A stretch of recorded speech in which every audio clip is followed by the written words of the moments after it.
ನಿಮ್ಮಣ್ಣ ಲಮಣಿ ಅಂತೇಳಿ ನಾನು ಗ್ರಾಮ ಪಂಚಾಯತ್ ಮೆಂಬರ್ ಅಲ್ಲಿಪುರ. ನಾನು ಈ ಕ್ಷೇತ್ರದ ಬಗ್ಗೆ ಹೇಳ್ಬೇಕಂದ್ರೆ, ಈ ಕ್ಷೇತ್ರದಲ್ಲಿ ಸುಮಾರು 25 ವರ್ಷಗಳಿಂದ ಕಾಂಗ್ರೆಸ್ ಪಕ್ಷದ ಸಂಘಟನೆ ನಿಯತ್ತಾಗಿ ಮಾಡ್ಕೊಂಡು ಬರುವಂತ ನಾಯಕರು ಯಾರು ಇದ್ದಿದ್ರೆ ಈ ಕ್ಷೇತ್ರದ ಬಡವರು ಬಂದು ಸರ್ವ ಜನಾಂಗದ ಜನನಾಯಕರಂತೆ ಜನಪ್ರಿಯರಾದಂತ ಮಾನ್ಯ ಶ್ರೀ ಸೈಯದ್ ಅಜ್ಜಂಪೀರ್ ಖಾದ್ರಿ ಸಾಹೇಬರು ಈ ಪಕ್ಷದ ಸಂಘಟನೆಯನ್ನು ಮಾಡ್ಕೊಂಡು ಬಂದ್ದಾರೆ. ಈ ಸಾರಿ ಈ ಕ್ಷೇತ್ರದ ಪಟ್ಟಣದ ಪ್ರತಿ ಗಲ್ಲಿಯಲ್ಲಿ ಕೇಳಿ, ಕ್ಷೇತ್ರದ ಹಳ್ಳಿಗಳಿಗೆ ಹೋಗಿ ಕೇಳಿ, ಎಲ್ಲ ಯುವ ಮಿತ್ರರು ಕೇಳಿ, ತಾಯಂದ್ರ ಕೇಳಿ, ಯುವ ನಾಯಕರನ್ನ ಕೇಳಿ, ಎಲ್ಲರೂ ಈ ಸಾರಿ ಖಾದ್ರಿ ಸಾಹೇಬರಿಗೆ ಅವಕಾಶ ಕೊಟ್ರೆ 100% ಗೆಲ್ತಾರೆ. ಈ ಕ್ಷೇತ್ರದ ಶಾಸಕರಾಗಿ ಹೋಗುವಂತ ಸಾಧ್ಯತೆಗಳು ಬಹಳಷ್ಟು 100ಕ್ಕಿಂತ 200% ಇದ್ರು ಕಮ್ಮಿ ಅಲ್ಲ.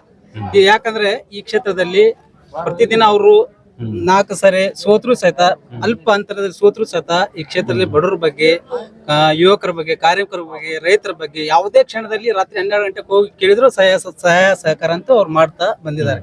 ಈ ಸಾರಿ ಅವ್ರಿಗೆ ಕೊಡ್ಬೇಕಂತ ನಮ್ಮಂತೂ ಹೈಕಮಾಂಡ್ ಒತ್ತಾಯ ಇದೆ. ಈ ಸಾರಿ ಅವ್ರು ಕೊಟ್ರೆ ಒಳ್ಳೇದಾಗ್ತತಿ. ಈ ಕ್ಷೇತ್ರದಲ್ಲಿ ಕಾಂಗ್ರೆಸ್ 25 ವರ್ಷ ಗೆದ್ದಿಲ್ಲ, ಈ ಸಲ ಗೆಲ್ಲೋ ಸಾಧ್ಯತೆ ಐತಿ.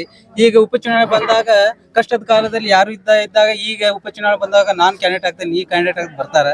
ಅವ್ರು ಬಂದ್ರೆ ಈ ಕ್ಷೇತ್ರದಲ್ಲಿ ಗೆಲ್ಲೋಕ್ ಸಾಧ್ಯ ಇಲ್ಲ. ಸೈಯದ್ ಖಾದ್ರಿ ಸಾಹೇಬ್ರು ಕೊಟ್ರೆ 100% ಗೆಲ್ತಾರ ಅಂತ ನನ್ನ ಅಭಿಪ್ರಾಯ. ಸರ್, ಇನ್ನೂ ಒಂದು ಮಾತಂತ ಹೇಳಿದ್ರೆ, ಕೆಲವು ಜನ ಇದಾರಲ್ಲ ಬಿಜೆಪಿ ಜನದ ಸ್ವಲ್ಪ ಜನ ಹೇಳ್ತಾ ಇದಾರೆ, ಬಿಜೆಪಿ ಕಾಸ್ ಅಂತ ಹೇಳಿದ್ರೆ ಜಾತಿ ಪಾತಿ ಮಾಡ್ತೈತಿ ಅಂತ ಹೇಳಿ. ಆ ಜಾತಿ ಪಾತಿದ್ ಏನು ಇಲ್ಲಿ ಒಂದ್ ಸ್ವಲ್ಪ ಇಫೆಕ್ಟ್ ಆಯ್ತು ಸರ್. ಈ ಹಿಂದಂತೂ ಆ ಗಿಮ್ಯಾಕ್ ಅಂತೂ ಕೆಲವೊಂದು ಸಂದರ್ಭ ನಡೆದವು. ಪದೇ ಆ ಗಿಮ್ಯಾಕ್ ಅಂತೂ ನಡೆಯಂಗಿಲ್ಲ. ಯಾಕಂದ್ರೆ ಜನ ಎಲ್ಲ ಪ್ರತಿಭಾವಂತರು ಅದ್ರಿಗೆ. ಈ ಪ್ರತಿ ಸರಿ ಚುನಾವಣೆ ಬಂದಾಗ ಮಾತ್ರ ಜಾತಿ, ಇಲ್ಲಿ ಜಾತಿ ಗೀತಿ ಅನ್ನೋದಿಲ್ಲ. ಈ ನಮ್ಮಂತ ಕೆಲವೊಂದು ದುಷ್ಟ ಶಕ್ತಿಗಳು ತಮ್ಮ ಉಪಯೋಗಕ್ಕೋಸ್ಕರ ಅದನ್ನ ಬಳಕೆ ಮಾಡ್ಕೋತಾರೆ. ಈ ಸರಿ ಅಂತ ಇದಂತೂ ಇಲ್ಲ. ಖಾದ್ರಿ ಸಾಹೇಬ್ರಿಗೆ ಎಲ್ಲ ಸರ್ವ ಜನಾಂಗದ ಎಲ್ಲರಿಗೂ ಪ್ರೀತಿ ಮಾಡ್ತಾರೆ. ಯಾವ ಸಮಾಜ ಗಿಮಾಜ ಜಾತಿ ಧರ್ಮ ಇಲ್ಲ ಅವ್ರಿಗೆ. ಸರ್ವ ಜನಾಂಗದ ಜನನಾಯಕರಂದ್ರೆ ಅಡ್ಡಿಲ್ಲ. ಅಚ್ಚಾ, ಈಗ ಕಾಂಗ್ರೆಸ್ ಪಕ್ಷದಿಂದ ಖಾದ್ರಿ ಸಾಹೇಬ್ರಿಗೆ ಟಿಕೆಟ್ ಕೊಟ್ಟ ಅಂತ ಹೇಳಿದ್ರೆ ಗ್ಯಾರಂಟಿ ಎಲ್ಲರೂ ಗೆಲ್ಲಿಸ್ಕೊಂಡ್ ಬರ್ತೀರಾ ಅಂತ ಹೇಳ್ತಾ ಇದ್ರಿ. 100% ಒಂದ್ ಸ್ಲೋಗನ್ ಮಾಡಿರಿ, ಖಾದ್ರಿ ಸಾಹೇಬ್ರಿಗೆ ಕಾಂಗ್ರೆಸ್ ನಿಂತವ್ರು ಹಿಂದೂಗಳೇ. ನಾವು ಎಲ್ಲ ಹಿಂದೂಗಳೇ ಇಲ್ಲಿ ಎಲ್ಲ.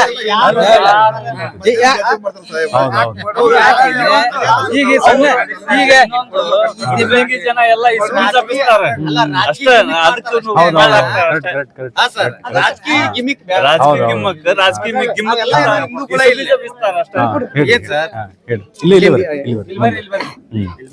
ನಮ್ಮ ಹೆಸರು ಶಂಕರಗೌಡ ಪಾಟೀಲ್ ಅಂತ. ನಮ್ಮ ಹೆಸರು ಶಂಕರಗೌಡ ಪಾಟೀಲ್ ಅಂತಂದ್ರಿ. ನಾವ್ ಹೇಳೋದೇನ್ ಗೊತ್ತಂತ ಸರ್, ಈಗ ನಮ್ಮ ಬೊಮ್ಮೆ ಸಾಹೇಬರು ಈಗ ಒಂದು 4 ಸಲ ಬಂದ್ರು, ಮುಖ್ಯಮಂತ್ರಿ ಆದ್ರು, ನಮ್ಮ ಕ್ಷೇತ್ರದ ಜನ ಇದು ಮಾಡಿದ್ರು, ಎಲ್ಲಾ ಮಾಡಿದ್ರು. ಇವತ್ತು ಬಿಟ್ಕಟ್ಟು ಎಲ್ಲಿ ಹೋಗ್ಯಾರ್ರಿ? ಗದಗ್ ಹೋದ್ರಿ. ಈ ಹಾವೇರಿ ಜಿಲ್ಲೆ ಲೋಕಸಭಾಕ್ ಹೋದ್ರು ಸರ್. ಲೋಕಸಭಾಕ್ ಹೋದ್ರು, ಅಲ್ಲಿಂದ ದಿಲ್ಲಿಗೆ ಹೋದ್ರು. ಮಿನಿಸ್ಟರ್ ಅಕ್ಕಾರ ಅಂತಂದ್ ಜನ ಕೆಲವರು ವೋಟ್ ಹಾಕಿದ್ರು. ಕೆಲವು ಅವು ಏನ್ ಮಾಡ್ತಾರ ಅಂದ್ರ ಮೊನ್ನೆ ಇದು ಕೊಲೆ ಕೇಸ್ ಆತಲ್ಲ ಸರ್, ಅದ ಒಂದೇ ಹೆಪೇಟ್ ನಮ್ಗೆ ಇದಕ್ಕ ಆಗಿದ್ದು, ಮತ್ತೇನಿಲ್ಲ ಸರ್. ಆ ಜಾತಿ ಉಪಯೋಗಿಸಿದ್ರ ಸರ್. ಇದನ್ನಿಂದ ಏನ್ ಮಾಡ್ತಾರ ಅಂದ್ರೆ ರಾಜಕಾರಣ, ಇಲೆಕ್ಷನ್ ಬಂದಾಗ ಹಿಂದೂ, ಇಲೆಕ್ಷನ್ ಬಂದಾಗ ಹಿಂದೂ, ಇಲೆಕ್ಷನ್ ಆದ ಬಳಿಕ ಹಿಂದೂ ಇಲ್ಲ ಸರ್. ಇಲೆಕ್ಷನ್ ಬಂದಾಗ ನೀ ಯಾರಂತ ಹೇಳ್ತಾರ ಸರ್. ಹೋಗ್ಲಿ, ಈಗ 10 ವರ್ಷ, ಈಗ 11ನೇ ವರ್ಷ ಈಗ ಇವರು ಪ್ರಧಾನ ಮಂತ್ರಿ ಅವರಾಗಿದ್ದಾರೆ, ಯಾರು ಮೋದಿ ಅವರು. ಅವ್ರು ಈಗ ಮಾಡ್ದಂಗ ಏನಾರ ಒಂದು ಹಿಂದೂಗೆ ಒಂದ್ ಕೆಲ್ಸ, ಇಂತ ಯಾವ್ದಾರ ಎಸಿ ಇಷ್ಟೇ ಆಗ್ಲಿ ಅಥವಾ ಸಾಮಾನ್ಯ ವರ್ಗದವ್ರಿಗೆ ಯಾರಿಗಾರ ಒಂದ್ ಕೆಲ್ಸ ಮಾಡಿದಾರ ಸರ್? ಮಾಡಿದಾರ? ಅದನ್ನ ಯಾಕೆ ಹಿಂದೂ ಅಂತಂದ್ ಈ ಜನ ಏನ್ ಬಂದ್ಬಿಡತ್ತೆ ಅಂತ ಸರ್. ಈಗ ಬರೀ ಜಾತಿ, ಈ ಜಾತಿ ಬಿಟ್ಕಟ್ಟು ಹೊರಗಡೆ ಬಂದು ಮಾನ್ಯತ್ವಿ, ನಮ್ಮ ದೇಶದ ಒಂದು ಸಂವಿಧಾನ, ನಾವ್ ಅದನ್ನ ಉಳಿಸ್ಕೊಂಡು ಹೋಗ್ಬೇಕಂದ್ರೆ ಎಲ್ಲಾರು ಒಂದಾಗಿ ಏನ್ ಸರ್, ಎಲ್ಲಾರು ಒಂದಾಗಿ ನಾವ್ ಮಾಡಿದ್ರೆ ಇದು ನಡೆಯುತ್ತೆ ಸರ್. ಇಲ್ಲಿ ಏನ್ ಮಾಡ್ತಾರೆ ಅಂದ್ರೆ ಹಿಂದೂ ಮುಸ್ಲಿಂ ಇಲೆಕ್ಷನ್ ಬಂದ್ಗಟ್ಟೆಗೆ ಒಬ್ಬ ಅಲ್ಪಸಂಖ್ಯಾತರಿಗೆ ಟಿಕೆಟ್ ಕೊಟ್ಟಗಟ್ಟೆಕ ಅವ್ರು ಯಾರಿಗೆ ಒಳ್ಳೆ ಕಾರ್ಯಕ ಮಾಡ್ಯಾರ, ಎಲ್ಲಾ ಜಾತಿಗೆ ಮಾಡ್ಯಾರ ಅದನ್ನ ವಿಚಾರ ಮಾಡಲ್ಲ ಸರ್. ಜಾತಿ ತಗೊಂಡ್ಬರ್ತಾರೆ, ಮುಸ್ಲಿಂ ಟಿಕೆಟ್ ಕೊಟ್ರು, ಹಂಗ್ ಬರಲ್ಲ ಸರ್. ಸರಿ, ಇನ್ನೊಂದು, ನೀವು ಈಗ ನರೇಂದ್ರ ಮೋದಿ ಸಾಹೇಬ್ರದ ಹೆಸರು ತಗೊಂಡಿರಿ.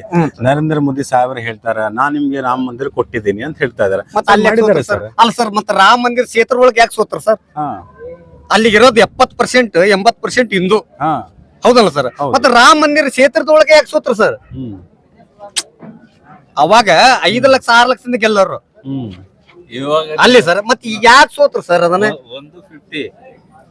ಎಲ್ಲ ರೌಂಡ್ 4 ಸೀಟ್ ಹೋದ್ರು. ಸರ್ ಅಲ್ಲೇ ಮನಿಗಳು ಏನ್ ಯಾವ್ದ ಸಿಟಿ ಮಾಡ್ತೇನೆ ಅಂತಂದು ಮನಿ ಎಲ್ಲಾನು ಪ್ರತಿಯೊಂದೂನು ಎಷ್ಟ್ ಡೆಮೊಲೇಷನ್ ಮಾಡಿ ಅದೇನ JCP ಬಾಬಾ ಆತ್ರಿ ಅವ್ರು ಎಲ್ಲಾನು ಮಾಡಿ ಸರ್ ಅದ JCP ಬಾಬಾ ಸರ್ ಅವ್ರೆಲ್ಲಾ ಮಾಡಿ ಎಷ್ಟ್ ಮಂದಿ ಹಿಂದೂಗಳು ಮನಿ ಮುರಿದ್ರು. ಸಂವಿಧಾನನ ಬದ್ಲಿ ಮಾಡ್ತೇನೆ ಅಂತಾರ ಸರ್. ಸಂವಿಧಾನ ಇಲ್ಲಂದ್ರ ನಾವು ನೀವ್ ಎಲ್ಲಾರು ಬದುಕಾಕತ್ತೆ ಇಲ್ಲ, ಸಾಧ್ಯ ಸಂವಿಧಾನ ಬದ್ಲಿ ಮಾಡಾಕ ಯಾರಿಗ ಅವಂಗೂ ಆಗಂಗಿಲ್ಲ, ಅದ ಸರ್ ಅವ್ರ ಅಜ್ಜಿಗೂ ಆಗಂಗಿಲ್ಲ, ಎಲ್ಲ ಪ್ರತಿಯೊಬ್ರು ಮೋದಿಗೂ ಆಗಂಗಿಲ್ಲ, ಯೋಗಿಗೂ ಆಗಂಗಿಲ್ಲ. ಸಂವಿಧಾನ ಬಾಬಾ ಸಾಹೇಬ್ ಅಂಬೇಡ್ಕರ್ ಬರ್ತಾರಲ್ಲ, ಸಂವಿಧಾನ ಎಲ್ಲಾ ಜಾತಿಯರು ಕೂಡಿಸೇ ಬಂದಿದ್ದಾರೆ, ಪ್ರತಿಯೊಬ್ರು ಯಾರಿಗೂ ಬಿಟ್ಟಿಲ್ಲವ. ನಾವು ಹಿಂದುಳಿದವ್ರು ನಮಗ್ ಬಿಟ್ಟು ಬಿಜೆಪಿಯವರು ಸಂವಿಧಾನನ ರದ್ದು ಮಾಡ್ತೀವಿ, ಅದನ್ನ ಬ್ಯಾನ್ ಮಾಡ್ತೀವಿ ಅಂದ್ರೆ ಯಾವುದು ನಡೆಯಂಗಿಲ್ಲ. ಇಲ್ಲಿ ಬ್ಯಾನ್ ಮಾಡಕ್ ನಾವು ಬಿಡಂಗಿಲ್ಲ, ಎಷ್ಟಿ ನಾವು ಬಿಡಂಗಿಲ್ಲ. ಜಾತಿಗೆ ಇಷ್ಟ ಬಿತ್ತಾರು, SC/STಗೆ ಮುಸ್ಲಿಮರಿಗೆ ಬೀಜ ಬಿತ್ತಿ ಜಗಳ ಹಚ್ಚಿ ಬೆಂಕಿ ಹಚ್ಚಿ ಬಿಜೆಪಿ ಬರೋಬ್ಬರಿ ನೋಡೋರು ಹೋಗಿ. ಅದನ್ನ ಬಿಟ್ರೆ ಮಾತ್ರ ಇನ್ನೊಂದು ಕೆಲಸ ಇಲ್ಲ ಇಲ್ಲ. ಒಂದ್ ನಿಮಿಷ ನೋಡ್ರಿ, ನಮ್ಮ ಕ್ಷೇತ್ರ ಒಳಗ SC/ST ಮುಸ್ಲಿಮ್ಸರು ಇವ್ರಿಗೆ ಜಗಳ ಹಚ್ಚಿ ಇಸ ಬಿದ್ದವರು ಇವ್ರು ಬಿಜೆಪಿಯವರು. ಅದನ್ನ ಬಿಟ್ರೆ ಬ್ಯಾರೆ ಕೆಲಸ ಏನಿಲ್ಲ. ಲಾಭ ತಗೊಳ್ಳೋರು ಇವ್ರ ನಮಗ್ ಜಗಳ. ಸರ್ ಇಲ್ಲೇ ಒಂದ್ ಏನಾಗೈತಿ ಅಂದ್ರ ನಾವು ಈಟಿರ್ತಾನ ನಾವು ಸ್ವಲ್ಪ ರಾಜಕಾರಣ ಗೋಡ್ರ ಅಂದಾಗ ಏನಾಕತಿ ಅಂತಂದ್ರ ಅವ್ ಗೊಡ್ಕಿತ್ತಾನ ನಮ್ಮ ಅಜ್ಜ ಹಂಗಿತ್ತಂದ್ರ ಇಲ್ರಿ ಅದ್ ನಡೆಯಲ್ಲ. ಇವತ್ತ ಒಂದು ಸಮಾಜ ನ್ಯಾಯ ಒಂದು ಇದು ಐತಿ ಸರ್. ಇಲ್ಲಿ ಏನ್ ಮಾಡ್ತಾರ ಅಂದ್ರ ಒಂದ್ ಜಾತಿಗೆ 4 ಕುರುಬ್ರವ, ಇದ್ರ 4 ಭಾಗ ಮಾಡ್ತಾರ ಸರ್ ರಾಜಕಾರಣ ಮಾಡಾಕ. ಅದ್ರಲ್ಲಿ 3 ಭಾಗ ಅವಕ್ಕ ಹಣ ಅವ್ರಿಗೆ ಆಸೆ ಎಲ್ಲ ಹೊಟ್ಟಿ ಇದು ಮಾಡಿ ಅದ್ರ 3 ಭಾಗ ಒಂದು. ಈಗ ನಿಂಗ್ಯಾತ್ರದೇವ್ ಅಂತ ತಿಳ್ಕೊರಿ ನಾವು, ಇದ್ರಾಗನು 3 ಭಾಗ ಅದನ್ನ ಒಡೆದು ಬಿಡ್ತಾರ. ಒಂದ್ ಮನ್ಯಾಗ ನಾವು ಅಣ್ಣ ತಮ್ಮನ 3 ಮಂದಿ ಇದೀವಿ ಅಂದ್ರೆ 3 ಭಾಗ ಮಾಡಿಬಿಡೋದು. 2 ಭಾಗ ರಾಜಕಾರಣ, ಸ್ವಾರ್ಥ ರಾಜಕಾರಣ. ಇದನ್ನ ಹಿಂಗಾಗಿ ಬೊಮ್ಮಾಯಿ ಸಾಹೇಬ್ರು ಏನ್ ಮಾಡ್ತಾರೆ, ರಾತ್ರಿನೇ ನಮ್ ಬೊಮ್ಮಾಯಿ ಸಾಹೇಬ್ರು ರಾತ್ರಿ ಇವತ್ತ ಒಬ್ಬ ಮೆಂಬರ್ ಅದಾನಂದ್ರೆ ಅವ್ಗೆ 2 ಲಕ್ಷ ಕೊಡೋದು, 3 ಲಕ್ಷ ಕೊಡೋದು, ತಮ್ಮ ರಾಜಕಾರಣ ಮಾಡ್ಕೊಂಬ. ಸರ ನಾವ್ ಯಾವತ್ತು ದುಡ್ಡು ನೋಡಿಲ್ಲ, ಮಂಡ್ಯಕ್ಕೆ ಹಚ್ಕೊಂಡು ಇಲೆಕ್ಷನ್ ಮಾಡಿದ್ವಿ. ದುಡ್ಡು ನೋಡಿದ್ದ ಬೊಮ್ಮಾಯಿ ಸಾಹೇಬರ್ ಬಂದ್ ಒಳಕ. ಈಗ ನಮ್ದು ಅಲ್ಲಿಪುರ ಅಂತಂದು ಒಂದ ಉದಾಹರಣೆ ತಗೋರಿ ಸರ್. ಎಲ್ಲಾರು ಮುಂದ್ ಅವ್ರು 1,000 ರೂಪಾಯಿ ಕೊಡ್ರಿ ವೋಟಿಂಗಿಗೆ ಮೊನ್ನೆ MLA ಎಲೆಕ್ಷನ್ದಾಗ ಸರ್. ನಾವು 100 ಕೊಡ್ರಿ. ಅವ್ರು ಎಷ್ಟು ಓಟ್ ತಗೊಂಡ್ರಿ ಕೇಳ್ರಿ, ನಾವ್ ಎಷ್ಟು ತಗೊಂಡ್ರಿ.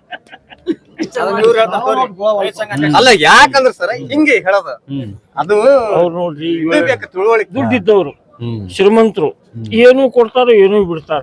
ಅವ್ರ ಕಡೆ ಅದಾನಿ ಅದಾರ, ಅಂಬಾನಿ ಅದಾರ, ಅವ್ರೆಲ್ಲಾ ಶ್ರೀಮಂತರಿ. ಶ್ರೀಮಂತರು ಕೊಟ್ಟ ಅವ್ರು ಓಡಾಡೋರು. SC/ST ಲಂಬಾಣಿ ಜನ, ಹಿಂದುಳಿದ ಜನ, ಅವ್ರ ಬಡವರಿಗೆ ಸಂಬಂಧ ಅಲ್ಲ. ಈಗ ಸದ್ಯ ಸಿದ್ದರಾಮಯ್ಯ ಅವ ಏನೇನು ಮಾಡ್ಯಾನ, ಅವನು ಕಲಿಬೇಕು. ಇವ್ರು ಅವನ್ ಏನ್ ಕಲ್ತಾರ? ಇವ್ರು ಏನು ಅವನು ಪುಚ್ಚನೂ ಕಲ್ತಿಲ್ಲ. ಇವ್ರು ಅಂತ ರಾಜಕಾರಣಿ ಹೋದ್ರ ಇನ್ನೊಮ್ಮೆ ನಮಗ್ ಸಿಗೋದು ಕಷ್ಟ. ಅವರು ಹೇಳ್ತಾ ಇದಾರ ಬಿಜೆಪಿ ಅವರು 70 years ಇದೆಲ್ಲ 70 ವರ್ಷ ಕಾಂಗ್ರೆಸ್ ಗೌರ್ಮೆಂಟ್ ಇತ್ತು, ಏನು ಮಾಡಿಲ್ಲ ಅಂತ ಹೇಳ್ತಾ ಇದ್ದಾರೆ ಸರ್. ತಾವೇನು ಸರ, ಹಿಂದೆ ಬ್ರಿಟಿಷರು ಎಲ್ಲಾ ದೋಚ್ಕೊಂಡು ಹೋಗಿದ್ರು ನಮ್ ದೇಶನ. ಅದನ್ನ ಸುಧಾರಣೆ ಮಾಡಾಕನ 70 ವರ್ಷ ಹೋತವ್ರಿಗೆ. ಒಂದ್ ರೋಡ್ ಇರ್ಲಿಲ್ಲ, ಒಂದ್ ಕರೆಂಟ್ ಇರ್ಲಿಲ್ಲ, ಒಂದ್ ನೀರ್ ಇರ್ಲಿಲ್ಲ, ಒಂದ್ ಹಳ್ಳಿ ಇರ್ಲಿಲ್ಲ ಅವಾಗ ಬ್ರಿಟಿಷರು ಇದ್ದಾಗ. ಇವ್ರು ಕಾಂಗ್ರೆಸ್ನಾರ ಅದನ್ನ ರೆಡಿ ಮಾಡಾಕ 70 ವರ್ಷ ಯಾವ್ದು ಕಾರ್ಖಾನೆ ಮಾಡ್ಲಿಲ್ರಿ. ಕಾಂಗ್ರೆಸ್ನಾರ ಬಂದು ಏನ್ ಮಾಡ್ಲಿಲ್ಲ, ಎಲ್ಲಾದ ಮಾಡಿದ್ರ. ಆಮೇಲೆ ಒಂದೊಂದು ಮಾಡ್ಬೇಕಂದ್ರ ಬಹಳ ಕಷ್ಟ, ಎಲ್ಲ ಜೋಚ್ಕೊಂಡ್ ಹೋಗಿದ್ರು ಅವ್ರು. ಆಮೇಲೆ ಇವ್ರು ಏನ್ ಮಾಡಾಕತಿ ಹೇಳ್ರಿ, ಮಾಡ್ಬೇಕಂದ್ರ ಇಷ್ಟೊಂದು ಆಯ್ತು. ಇನ್ ಮ್ಯಾಗ 50,000 ಕೋಟಿ ಇಂದಿರಾ ಗಾಂಧಿ ಭೂಮಿ ಒಳ್ಳೆಯವನೇ ಒಳ್ಳೆಯ ಅಂತ ಮಾಡಿದ್ರು. ಯಾಕೆ ಮಾಡಿದ್ರು ಅವರು? ಅಧಿಸೂಚನೆ ತಗೊಂಡ್ರು. ಯಾಕೆ ಮಾಡಿದ್ರು ಅವರು? ಬಡವರು ಸಾಯ್ತಾರ, ಶ್ರೀಮಂತರ ಹತ್ರ ಉಳ್ಕೊಂತಾರ, ಶ್ರೀಮಂತರ ಬದುಕೊಂತಾರ. ಬಡವರಿಗೆ ಒಂದ್ ಕೆಲಸ ಮಾಡಿಕೊಡ್ಬೇಕಂತ ಇಂದಿರಾ ಗಾಂಧಿ ಅಧಿಸೂಚನೆ ತಗೊಂಡು ಭೂಮಿ ಉಳಿವನೇ ಒಡೆಯ ಮಾಡಿದ್ರು. ಈಗ ಸರ್ ಇನ್ನೊಂದು ಬೇರೆ ಪಕ್ಷರು ಹೇಳ್ತಾರ, ಬಿಜೆಪಿ ಗೌರ್ಮೆಂಟ್ ಏನಿದೆಲ್ಲ ಈ ಕಾಂಗ್ರೆಸ್ 70 ವರ್ಷದಿಂದ ಏನೇನ್ ಮಾಡ್ಯಾರಲ್ಲ ಅದೆಲ್ಲ ಮಾರ್ತಾ ಇದಾರೆ. ಹಾ ಈಗ ರೈಲ್ವೆ ಸ್ಟೇಷನ್ ಮಾಡಿದ್ರ ಫ್ಲೈಟ್ ಅದು ಅಡ್ಡ ಇದು ವಿಮಾನ ಅಡ್ಡ ಮಾಡಿದ್ರ ಆ ತರ ಮಾಡ್ತಾ ಇದಾರ, ಅದ್ರ ಬಗ್ಗೆ ಏನ್ ಹೇಳ್ತೀರಾ? ಹಿಂದೆ ಆಗಿದ್ರಿ ಅದ, ಈಗೇನು ಹೊಸದಾಗಿ ಏನು ಮಾಡಿಲ್ಲ ಅವ್ರು. ಹಿಂದೆ ಆಗಿದ್ದ ಈಗೇನು ಮಾಡಿಲ್ಲ ಅವ್ರು. ಹಿಂದೆ ಆಗಿದ್ದವೆಲ್ಲ ಈಗೇನು ಮಾಡಿಲ್ಲ ಅವ್ರು. ಸುಮ್ಮನೆ ಹಂಗೆ ದೊಡ್ಡ ದೊಡ್ಡ ಶ್ರೀಮಂತರ ಅಂಬಾನಿ ಅಂದಾನಿ ಯಾರು ಅದಾರ ದುಡ್ಡು ಹಾಕೊಂತ ಇವ್ರು ದುಡ್ಡು ಮಾಡ್ಕೊಂತ ಹೊಂಟು ಬಿಡೋದು. ಬಾಕಿ ಇದೇನಿಲ್ಲ. ಬಿಜೆಪಿ ಅವ್ರ ಕೆಲಸ ಅದ ಕೆಲಸ. LIC ಇರ್ಲಿ ಅಥವಾ ಬ್ಯಾಂಕ್ ಇರ್ಲಿ ಎಲ್ಲ ಇದ್ ಮಾಡಿದಾರೆ, ಎಲ್ಲ ಖಾಸಗೀಕರಣ ಮಾಡ್ರಿ. ಹಿಂದೆ ಅದು ಒಳ್ಳೇದಾಗ್ಲಿ ಅಂತ ಜನತೆಗೆ ರೈತರಿಗೆ ಎಲ್ಲ ಒಳ್ಳೇದಾಗ್ತದೆ ಸರ್ಕಾರದ ಅಂಡರ್. ಈ ಎಲ್ಲ ಖಾಸಗೀಕರಣ ಎಲ್ಲ ಮಾಲಿಕಿ ಅವ್ರ ಮಾಲೀಕರು ಯಾವಾಗ ಇದ್ ಮಾಡ್ತಾರೆ ಅವ್ರು ಯಾರು ಬೇಕಾದ್ರೆ ಲೋನ್ ಕೊಡ್ಬೋದು. ಬಡ್ರ ಬಗ್ಗೆ ಸಿಗಂಗಿಲ್ಲ ಲೋನ್. ಈ ವ್ಯವಸ್ಥೆ ಇತ್ತಿತ್ತಲಾಗ ನಡೆದಿದೆ. ಲೋನ್ ಮಾಫ್ ಮಾಡಿದಾರ ಸರ್ ಇನ್ನೂ ತನ? ನಿಮ್ಗೆ ಏನ್ ಲೋನ್ ತಗೊಂತಿರಲ್ಲ ರೈತರು, ಅವ್ರಿಗೆ ಮಾಫ್ ಮನ್ನಾ ಮಾಡಿದಾರ? ಯಾರು ಮಾಡಿಲ್ಲ ರೀ. ಮಾಡಿಲ್ಲ. ಓಕೆ. ಈಗ ಅಂಬಾನಿಗೆ ಅಡಾನಿಗೆ ಅವ್ರು ಮಾಡ್ಯಾರ ಅಂತಲ್ಲ? ಬಿಜೆಪಿ ಬಂದು 10 ವರ್ಷ ಅಷ್ಟೊಂದು ನನಗೆ ಅಷ್ಟು ಇದಿಲ್ಲ. ಬಟ್ ಅಂಬಾನಿ ಈಗಂತೂ ನಾನು ಮೀಡಿಯಾ ಮುಖಾಂತರ ನಿಮ್ ಸೋಷಿಯಲ್ ಮೀಡಿಯಾ ಮುಖಾಂತರ ಕೇಳೋದ ಎಲ್ಲ ಇರುವಂತ ಸರ್ಕಾರ ಬಿಜೆಪಿ ಸರ್ಕಾರ ಎಲ್ಲ ಅದಾನಿ ಅಂಬಾನಿ ಅವರು ಲಕ್ಷಾಂತರ ಸಾಲ ಮನ್ನಾ ಮಾಡ್ತಾರೆ. ರೈತರ ಸಾಲ ಯಾವುದು ಮನ್ನಾ ಮಾಡಿಲ್ಲ. ರೈತರ ಬಗ್ಗೆ ಏನು ಕಾಳಜಿನೇ ಇಲ್ಲ.